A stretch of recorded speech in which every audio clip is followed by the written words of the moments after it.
Depuis la capitale burkinabé et à la faveur du premier forum national sur le financement de la santé, des ministres de la Santé optent désormais pour la diplomatie et la solidarité sanitaire en Afrique. Une option stratégique et prioritaire portée ici à la connaissance du chef de l'État, le capitaine Ibrahim Traoré.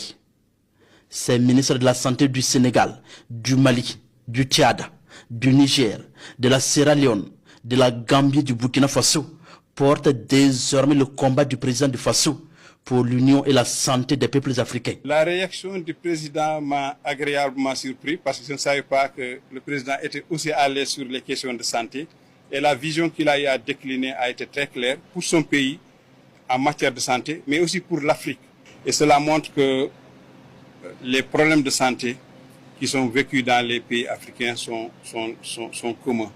Parce que si aujourd'hui on règle le problème de santé au Burkina Faso, on le règle au Niger, on le règle au Mali, c'est comme si on l'avait réglé au niveau du Sénégal, on l'avait réglé au niveau de la Sierra Leone, parce que la maladie, elle est transfrontalière. Elle ne se gère pas à l'intérieur d'un seul pays, elle se gère à travers une coopération sanitaire dynamique, à travers une diplomatie dynamique.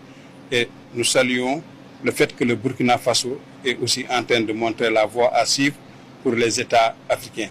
À cette audience, les ministres africains de la Santé expliquent au chef de l'État burkinabé l'importance de ce premier forum sur le financement de la santé du Burkina Faso. Mutualisation partagée des expertises sanitaires et accroissement du budget alloué à la santé sont ici les maîtres mots.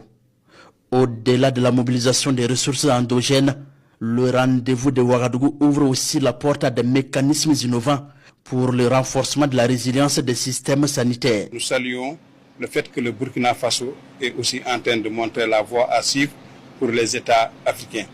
Et avec la bonne volonté et le patriotisme, je reste convaincu que nous pourrons y arriver parce que les populations ont la capacité de financer le système de santé s'ils comprennent très bien les objectifs et s'ils comprennent bien les résultats qui sont attendus à travers cette mobilisation de financement pour le secteur. Sous le leadership du capitaine Ibrahim Traoré et de son gouvernement, le Burkina Faso se place aujourd'hui comme un modèle réussi en matière de politique sanitaire, selon ses ministres africains de la santé. Des progrès réalisés dans le domaine des infrastructures sanitaires, de réduction de la mortalité maternelle et infantile, convaincre ses responsables de la nécessité urgente d'un partage d'expériences pour le bonheur des peuples.